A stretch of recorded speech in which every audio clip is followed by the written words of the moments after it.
Mungkin dia berani ngomong nih Oh, sekarang gara-gara. ya. Ya Amelia, silakan nyalakan kamera dulu. Udah selesai? Oke. Udah. Oke. Gimana? Banyak lagi yang Jadi DM lagi. Ah, murtad kamu ya. banyak, Sudah berapa orang yang inbox? banyak. Oh, banyak kali. Ah, sudah saya bilang siap-siap kena serangan netizen. Terlalu banyak tanggapin. Saya Mm-mm. ambil yang positif aja sih. Iya, iya, iya. Jadi kenapa nih banyak yang tanya juga kan di DM, Mm-mm. kenapa saya bisa murtad dari Islam ke agama Kristen. Mm-mm. Kalau pembaptisan belum, karena memang saya masih mau lebih mendalami, mempelajari kitab Alkitab itu, Mm-mm. agama Kristen itu. Mm-mm. Jadi ceritanya kayak gini Bang Edis, Silakan Kak Amelia, di tahun silakan. 2017 sempat punya teman orang Kristen juga. Jadi gimana ya? Kayak fanatik lah aku Islamnya. Nah, ada suatu kecelakaan yang dibilang saya punya teman itu Tuhan saya itu juru selamat kayak gitu. Nah, Tuhan juru selamat maksudnya gimana gitu? Masih bertanya-tanya.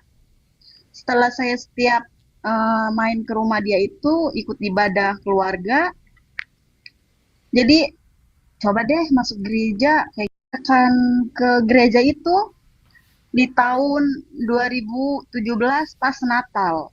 Pas Natal kok rasanya kayak gini kayak tenang, lebih lebih tenang. Nah, aku bilang sama temen aku itu kan, kayaknya saya nyaman deh di agama kamu. Tapi saya masih pertanyaan saya kayak gini, Tuhan Yesus juru selamat kayak gitu. Siap siap itu 1 minggu atau 2 minggu kemudian saya kecelakaan mobil Hmm. naik angkot. Intinya saya udah nggak sadar lah. Saya masih ada buktinya ini bekas lukanya ya. Oke. 16 jahitan. Di situ saya sudah tidak sadar, tapi yang pertama kali kecelakaan itu saya masih sadar ya. Pas mau turun dari angkot, saya bilang kayak gini. Langsung menyebut Tuhan Yesus, jika memang Tuhan itu juru selamat, tolong yakinkan saya. Nah, dari situ kayaknya saya maksa turun dari angkot, entah ada motor lain yang jatuh atau enggak, intinya tuh menyenggol. Sampai depan pabrik itu langsung dibawa ke dalam klinik pabrik, itu saya sudah tidak sadarkan diri. Kata bapak, saya koma selama 1 minggu. Koma 1 minggu, lepas dari koma, saya sadar, itu saya tidur, posisi tidur itu. Tapi kayak mimpi, tapi kayak nyata juga gitu. Ada sosok seperti Tuhan Yesus yang datang. Hmm. Nah, dari situ saya berpikir, saya koma loh. Mungkin saya inilah yang dinyatakan Tuhan Yesus juru selamat itu. Hmm. Mungkin Tuhan datang lagi sama saya, mungkin kayak menagih janji saya, ucapan saya. Kalau emang saya bisa menyelamatkan kamu, mungkin ya saya mau ikut Ikut dia gitu jadi ya. anaknya Hmm. dari situ. Nah, dan keluarga, cuman saya pertama berani pakai kalung salib. Setiap hari Minggu ibadah diem-diem. Hmm. Nah, terus tetangga biasalah, tetangga, ih sayang banget sih, cantik-cantik urusan dia kok. Orang Islam masuk Kristen itu apa? Itu nggak dapat surga katanya. Hmm. Tetapi kalau orang Kristen yang masuk kita itu dapat surga katanya. Nah, saya Hmm. bilang kayak gini, percuma saya agama Islam, tapi saya tidak tahu mempelajarinya. Nah, Hmm. saya bisa baca Quran, tapi saya tidak tahu artinya. Saya bilang, tidak melakukan sholat 5 waktu, sama aja itu Islam KTP. Saya bilang Hmm. kayak gitu kan. udahlah intinya banyak yang serang-serangan kayak gitu dari tetangga juga. Cuman keluarga belum tahu waktu itu. Waktu itu keluarga belum tahu. Nah, di saat tahun 2020 saya sempat menikah. Cuman saya kena KDRT, saya pergi ke Arab Saudi merantau. Sudah 5 tahun belum pulang sampai sekarang. Nah, saya beranikan diri sama orang tua. Saya ingin masuk agama Kristen. Sampai dari sini saya pesan Lazada itu, Kak. Maaf ya. Saya pesan kayu salib itu. Saya bilang sama mama, "Ma, tolong pasang di kamar saya," saya bilang. "Ya udah mama pasang, tapi jangan di ruang tamu." Mama bilang kayak gitu. Puji Tuhan yang awalnya orang tua marah, tapi ya mungkin agama keturunan, mungkin kalau keyakinan ya udah jalanin gitu. Dari situlah. Cuman saya mau tanya, minta pendapatnya sama kakak, solusi juga. Gimana sih menghadapi, mungkin saya kan udah lama di sini, udah 5 tahun belum pulang ke Indonesia. Dan juga kayaknya saya itu kayak berdosa banget gitu. Kan saya kan di Arab. Ini bos saya Muslim. Kadang kalau udah azan, itu Amel sholat dulu. Nah, saya itu masuk kamar tapi saya tidak sholat. Itu gimana sih? Saya kadang nangis sendiri, sumpah. Saya nangis sendiri, Kak. Karena saya berdosa nggak sih kayak gini gitu. Baik. Ini saya mohon maaf dulu nih. Bukannya di Arab itu kalau murtad itu malah ada hukuman mati? Mereka tidak tahu, Kak, karena KTP saya masih Muslim. Tapi kalau Anda berbicara Jujur, di saya sini, pakai hijab. kalau Anda berbicara di sini, nanti mereka tidak tahu. Tidak bakal tahu ya? Tidak tahu. Tidak. Tidak tahu. Tetapi kalau orang kantor tahu. Tapi memang ada undang-undangnya seperti itu ya? Kayaknya Kristen Islam juga di sini harus diwajibkan pakai hijab sih, memang.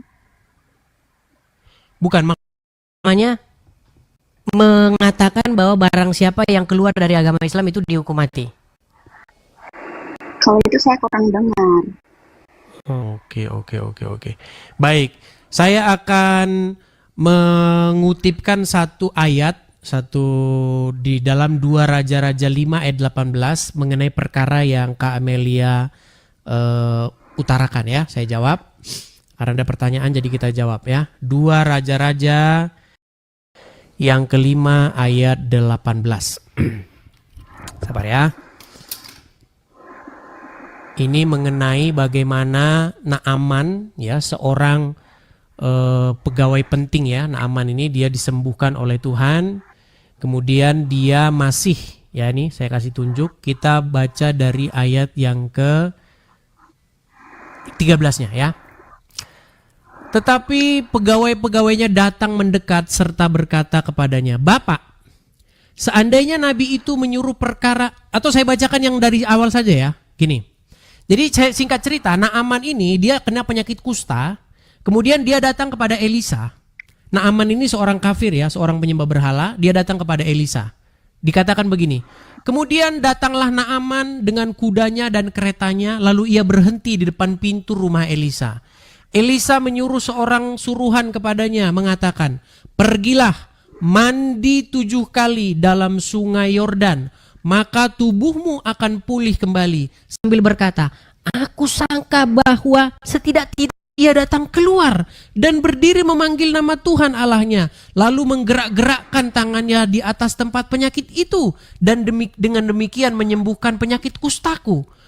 Bukankah Abana dan Parpar, sungai Damsik, lebih baik daripada segala sungai di Israel? Bukankah aku dapat mandi di sana dan menjadi tahir?" Kemudian berpalinglah dia dan pergi dengan panas hati. Tetapi pegawai-pegawainya datang mendekat serta berkata kepadanya, "Bapak, seandainya Nabi itu menyuruh perkara-perkara yang sukar kepadamu, bukankah Bapak akan melakukannya? Apalagi sekarang ia hanya berkata kepadamu, mandilah dan engkau akan menjadi tahir." Maka turunlah ia membenamkan dirinya 7 kali dalam sungai Yordan, sehingga dengan perkataan abdi Allah itu, lalu pulihlah tubuhnya kembali seperti tubuh seorang anak dan ia menjadi tahir. Kemudian kembalilah ia dengan seluruh pasukannya kepada abdi Allah itu. Setelah sampai, tampillah ia di depan Elisa dan berkata, sekarang aku tahu bahwa di seluruh bumi ini tidak ada Allah kecuali di Israel. Karena itu terimalah kiranya suatu pemberian dari hambamu ini. Tetapi Elisa menjawab, demi Tuhan yang akan menerima apa-apa, dan walaupun Naaman mendesaknya menerima sesuatu, ia tetap menolak. Saya bacakan ayat 18-nya ya, 17-nya lagi. Akhirnya berkatalah Naaman, jikalau demikian, biarlah diberikan kepada hambamu ini tanah sebanyak muatan sepasang bagal, sebab hambamu ini tidak lagi akan mempersembahkan korban bakaran atau korban sembelihan kepada Allah selain kepada Tuhan. Nih, ini perkara yang Anda hadapi nih. Dan kiranya Tuhan mengampuni hambamu ini dalam perkara berikut. Apabila tuanku masuk ke kuil Rimon untuk sujud menyembah di sana, dan aku menjadi pengapitnya sehingga aku harus sujud menyembah di dalam kuil Rimon itu, kiranya Tuhan mengampuni hambamu ini dalam hal ini. Gitu. Ya, jadi ada perkara yang bisa saya katakan mirip 11-12 dengan yang Kak Amelia alami.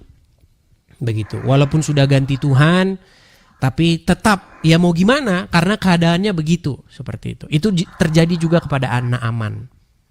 Seperti itu. Dia ikut sujud menyembah kepada Rimon, dewa orang bangsanya, seperti itu. Tetapi dia meminta ampun kepada Tuhan. Yang penting itu Iya, hati. makanya kadang saya Kak, kan sholat, kadang di belakang itu kan ada bos juga sholat ya, bos perempuan. Jadi saya melakukan gerakannya seperti seorang muslim, tapi saya tidak baca. Kayaknya saya takut, saya mainkan Tuhan nggak sih kayak gini. Aku cerita itu mau nangis betul. Iya, saya ngerti kok. Keadaan kan yang membuat itu terpaksa. Artinya gini, Tuhan melihat hati kok. Tuhan melihat hati, Tuhan tidak melihat gerakan-gerakan badan seperti itu. Karena di dunia ini banyak orang pura-pura sujud, tapi hatinya enggak. Banyak orang pura-pura sungkem. Banyak orang pura-pura senyum. Makanya di hadapan Tuhan, Tuhan tidak melihat gerakan-gerakan wajah, gerakan-gerakan badan. Tapi Tuhan melihat hati. Seperti itu. Intinya kalau hati Anda sudah milik Tuhan, walaupun Anda bagaimanapun tetap hati. Seperti itu yang diinikan, yang dipandang oleh Tuhan. Ya semoga lah perkara-perkara seperti ini cepat teratasi. Mudah-mudahan Anda mendapat pekerjaan yang lebih baik ya. Dengan cerita seperti ini mungkin ada juga orang-orang yang ini. Tapi ya hati-hati juga begitu ya, hati-hati juga. Ya cuman kadang kalau keluarga kayak gini kan Kak, kayak gini, jangan ditemenin, jangan mau kalau dia pulang ke Indonesia, kalau ada acara keluarga jangan mau makan bekas dia atau makan satu piring sama dia. Giliran ada maunya duit ya. Mau dia. Ya itu. Amel ada saldo ya. Ya itu. Pinjam dulu sih bulan depan. Saya jawabin kayak gini. Jangan, saya agama saya udah mau Kristen.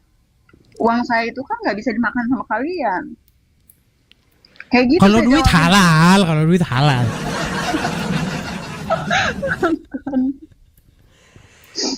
Iya makanya kayak gitu Kak. Ya itulah ya. Tapi ya nggak apa-apa Amel. Artinya mungkin karena di Arab ya mungkin jarang ya ada komunitas. Tapi orang Kristen ada ya. Karena saya kurang tahu sih Kak. Mungkin Iya. ada. Kayaknya dilarang, di ban Karena kalau nggak salah gereja Bible juga di sana. ada. Gereja juga ada sebetulnya. Iya. Tapi kan biasanya orang yang sudah dari Kristen dari sononya ya yang boleh ya. Iya. Iya. Kalau yang Islam ke Kristen kurang. kalau kan di sini ibadah hari Jumat bukan hari Minggu. Mm-mm. Nah, terus kadang kalau orang kantor tahu, Kak, sebetulnya sebelum saya mau berangkat ke sini, saya mau ada pembaptisan, saya mau pindah agama. Udah nggak apa-apa berangkat aja. Terus kalau saya mau ibadah gimana? Paling kalau mau ibadah, saya telepon orang kantor, Quran ada urusan apa, isi apa, kayak gitu, langsung dianterin. Kalau orang kantor tahu. Tapi kayak contohnya, saya langsung bilang sama majikan, saya mau ibadah gini, kayaknya nggak bisa. Tapi itu berlakunya sama warga negara Arab Saudi aja kan. Kalau misalnya warga negara Indonesia murtad ke Kristen kan mereka memang bisa nganuin kan, hukumnya kan bukan warga negara Arab. Kayaknya nggak bisa deh. Tetap nggak bisa ya. Iya. Ya sembunyi-sembunyilah, nggak usah cerita-cerita. Tapi dengan bercerita di sini nanti Anda nggak ketakutan ini, nanti nggak takut ada orang tahu. Nggak apa-apa. Nggak apa-apa. Malahan gimana ya? Siapa tahu kan, mungkin Kak Edis juga terkenal atau gimana. Keluarga saya lihat, ya Ya udah, pasti akhirnya melihat. nggak apa-apa. Nggak masalah ya, baiklah nggak apa-apa. Mudah-mudahan Tuhan berikan yang terbaik lah ya. Artinya masih banyak gitu. Ada Sampai Jadi- saya punya adik perempuan juga Kak. Mm-mm. Itu Kak, kayaknya aku mau masuk Kristen deh, kayak gitu. Iya banyak ya. Cuman kan aku bilang, kamu sekarang punya suami, kayaknya nggak bisa. Gimana sama suami kamu? Saya bilang. Karena terbawa-bawa kalau teleponan atau gimana, saya putar musiknya itu lagu rohani di kamar. Mm-mm. Kayaknya kalau ngedengerin lagu yang kayak gini, ku nyanyi haleluya kayak gitu, dia sering Ya. banget ngedengerin, kayaknya lebih tenang pikirannya katanya. Ada masalah apapun kalau dia berantem sama musik itulah yang didengar katanya. Cuman Ya, saya nggak mau pelan-pelan. mengajak dia karena ya Kak, berarti kamu masuk Kristen itu berarti karena saya dong, bukan karena hati kamu sendiri gitu. Mm-mm. Kayak gitu Kak. Ya begitulah ya memang ya. Tapi makasih banget Kak Edis, Sama-sama. udah dinaikkan. Sama-sama Kak Amelia, sama-sama. Ini kalau masih ada nih mungkin orang-orang baru, muslim-muslim yang baru-baru datang ini masih ini pura-pura Islam, pura-pura ini. Coba nih kita mau dengar satu kali lagi nih, selain surat Yasin, tadi kan surat Yasin, coba surat yang lain. Bacakan surat yang lain apa? Ya, Boleh. Alif Lam Mim lah ya. Silakan. Al-Baqarah. Bismillahirrahmanirrahim. Alif Lam Mim. Dzalikal kitabul la raiba fihi hudal lil muttaqin alladzina yu'minuna. Udah Pak, takut. Oke, udah tahu. Udah, itu cuman mengkonfirmasi saja nih sama orang-orang muslim yang baru datang. Dan cuman kan mereka tadi nggak lihat gitu, udah baca surat Yasin sudah gitu kan. Al-Baqarah sudah ya. Ya, Jadi dia ini betul-betul sampai tadi gitu. di DM saya bilang kalau di dalam TikTok ini bisa setil KTP, saya setil KTP. Nggak boleh. Nanti kena ban. Karena nggak bisa. Nggak bo- Jangan kasih KTP, jangan. Nanti mereka bisa nge-track dari imigrasi lah apa. Mereka ini nggak usah, jangan. Jangan ada sampai ada data-data yang ini. Seperti itu, Kak Amelia. Kayaknya ngehang dia, teman-teman.